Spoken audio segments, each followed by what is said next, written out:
ini. Makanya saya bilang Kak Tumbal juga harusnya beriman dan berakal, kan gitu. Tidak bisa kita hanya beriman saja, itu namanya iman buta.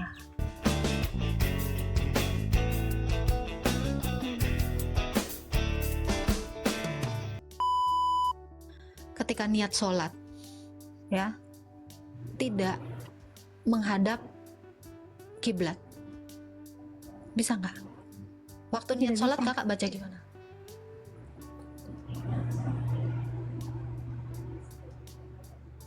Tidak bisa. Harus Nggak bisa. harus ke kiblat. Karena apa? Iya. Karena itu pusat dari agama Islam di situ. Kita nggak boleh. Apakah kakak bertuhan kan? Atau kakak itu hanya bisa menyembah ke arah di mana pusat Islam itu berada? Sementara tadi pernyataan kakak, Allah ada di mana-mana. Apakah Allah hanya untuk orang negeri kita Mekah? dianjurkan untuk tapi saya dapat poinnya. Coba bukakan dulu Faslab. Aku hanya diperintahkan untuk menyembah Tuhan negeri Mekah. Ya wajar kalau kakak wajar kalau kakak itu hanya boleh menyembah ke arah di mana Tuhan itu berada. Kenapa? Karena Tuhan itu adalah Tuhan negeri Mekah, bukan Indonesia. Makanya kakak nggak bisa ke arah selain di Mekah sana, kan gitu. Karena kan kita kenapa sholat itu harus ke timur, ke arah timur, ya kan? Bukan kak, kiblat itu barat kak. Kiblat itu barat. Kakak udah baca belum Al-Baqarah 144? Kan dipindahkan arah kiblat kakak. Nah ini kak, aku hanya diperintahkan untuk menyembah Tuhan negeri ini Mekah, yang telah menjadikannya suci, dan kepadanya lah segala sesuatu, dan aku diperintahkan supaya aku termasuk orang-orang yang berserah diri atau muslim.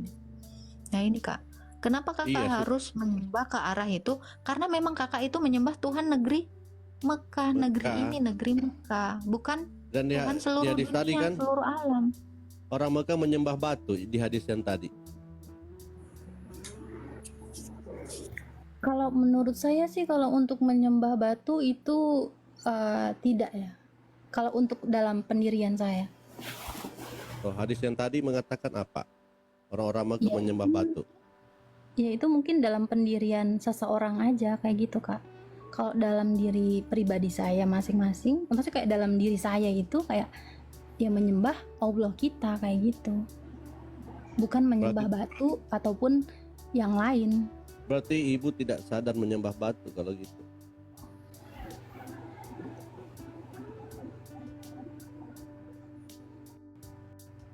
Di luar kesadaran ibu. Bahkan Allah ibu sendiri mengakui bahwa ada sesembahan lain. An-An'am 108 Allah berkata begini, jangan kamu memaki sesembahan yang mereka sembah selain Allah. Berarti dia mengakui ada sesembahan lain. Kalau ada sesembahan lain itu berarti dia itu kafir. Tapi kenapa Allah mengakui ada? Ya, Allah mengakui ada. Beda dengan Allah yang dalam Alkitab, dengan tegas dia mengatakan bahwa ilah di luar Israel adalah berhala.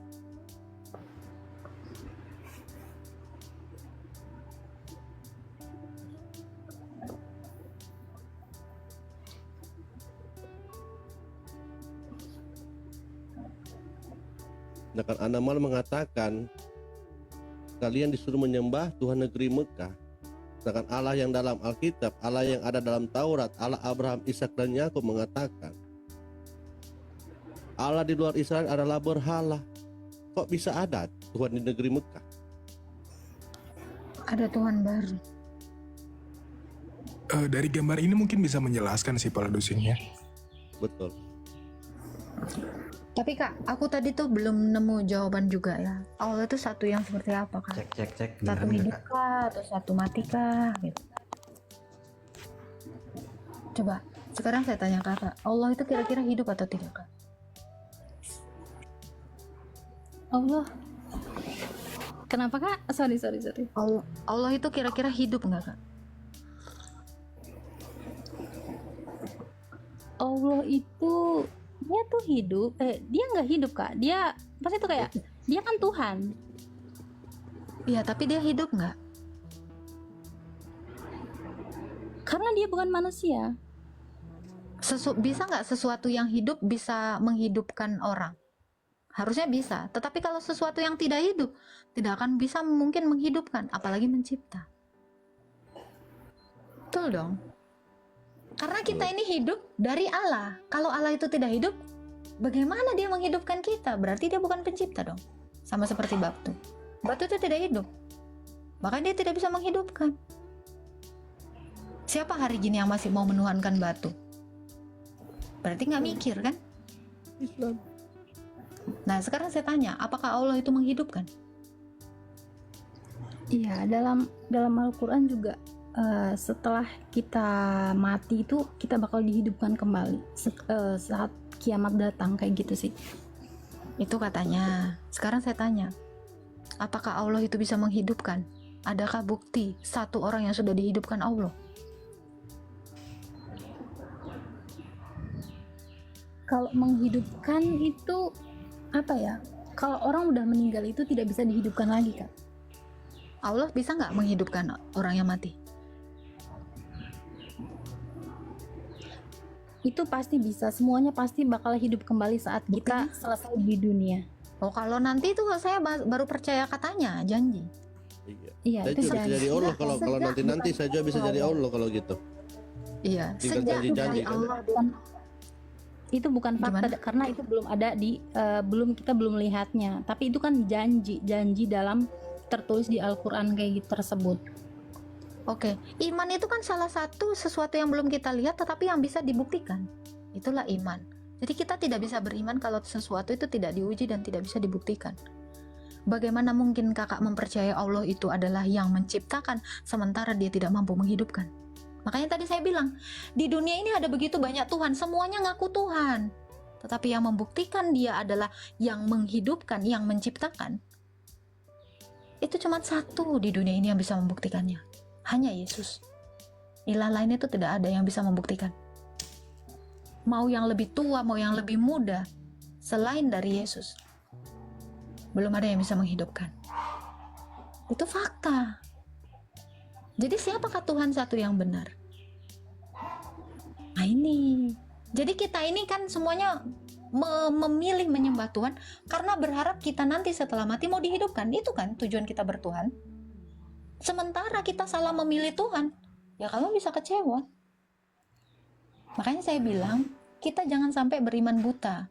Ibarat tadi saya bilang, saya beli jengkol, ibaratnya ya, saya memilih Tuhan, tapi Tuhannya di dalam dus, itu entah jengkol, entah batu, entah ular kobra, saya nggak tahu. Maka harus kita lihat, bener nggak jengkol? Kalau nggak jengkol ya saya nggak mau beli kan gitu. Bener nggak Tuhan? Kalau nggak beneran Tuhan ya saya nggak mau menuhankannya. Harusnya iman dan akal itu berjalan beriringan terhadap setiap orang yang beragama. Kan gitu. Ya dong, masa kita beragama kepada sesuatu yang tidak bisa membuktikan apapun. Nah kalau cuman sekedar gini Kak, akulah Tuhan, sembahlah aku juga bisa, Bang Ladu bisa, Fasla bisa, Kak Tumbal juga bisa bilang gitu. Tapi untuk membuktikannya sulit. Kalau sekedar tulisan, Pak Ladu Sing ini bisa deh besok bikin dia wahyu, sebarin, pokoknya gue Tuhan. Gue juga bisa gitu, tulis aja. Saya utus nanti satu orang ngaku-ngaku nabi, tulisin aja, tapi bukti nggak ada. Itu namanya ngaku-ngaku Tuhan. Nah ini makanya saya bilang Kak Tumbal juga harusnya beriman dan berakal, kan gitu. Tidak bisa kita hanya beriman saja, itu namanya iman buta, kan gitu. Iya betul. Ya makanya saya bilang Kak, kalau Tuhan itu satu saya setuju, tapi satu yang benar di antara banyak Tuhan yang mana? Nah coba kakak itulah. Dalam pendirian agama saya, yaitu Tuhan itu satu kayak gitu. Tuhan tidak bisa diduakan ataupun di kayak gitulah Peranakan. beranakan. Sama Monas Oke. dong kalau gitu, satu dan tidak disembah Nggak peranakan. diperanakan. Kalau Monas itu kan tidak disembah, Bang. Kalau Monas itu kan bangunan. Oke, kalau begitu apa yang membuat Allah kamu layak untuk disembah? Kenapa? Apa yang membuat dia layak untuk disembah? Karena dalam- tulisan Pak Lalu. Karena ini Kalau- mereka semua beriman cuman karena buku ini. Tidak ada buku ini, tidak ada iman mereka. Iya kan? Coba, tanpa Quran bisa nggak kakak beriman? Bahkan kakak nggak tahu. Kul huwallahu ahad, Allahu somad, lam yalid walam yulad walam yakul lahu kufuwan ahad. Kakak nggak akan pernah tahu. Jadi kalian itu memang harus di sini. Kalian itu beriman sama ini. Tanpa ini kalian itu nggak punya iman. Tanpa ini kalian nggak kenal Allah. Tanpa ini Ya. kalian nggak kenal siapa-siapa. Ya, karena itu kan pedoman kita dalam hidup. Astaga. Kak, kalau kakak beriman kepada sesuatu yang seperti ini, yang bahkan dia pun tidak sanggup mengatakan, "Hai, aku Quran." Kakak nggak ada ubahnya dengan menuhankan Monas seperti yang dibilang Pak Lado. Monas itu juga nggak pernah bisa ngomong, "Aku Monas, saya jadi pedomanmu." Nggak bisa. Kecuali di Monas itu ada tulisan-tulisan yang mengatakan, "Aku Monas, sembahlah aku." Ada cerita si Ibrahim, ada cerita si Ismail, ada cerita di Monas itu semua tertulis itu. Kakak cuman mengetahui itu. Betul nggak? Iya, kenapa ada Al-Quran? Kenapa ada pedoman? Karena kita diarahkan sebagai mestinya seperti apa kita hidup di dunia, seperti itu.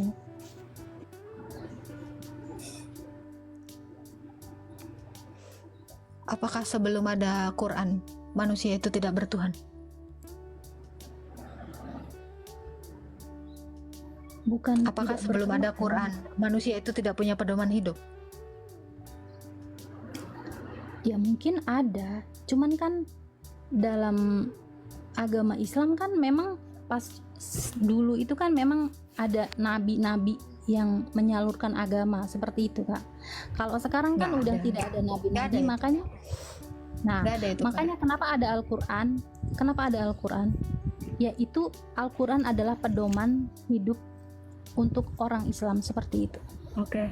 Saya tanya kakak, sebelum ada Quran, ada nggak yang kenal Allah SWT?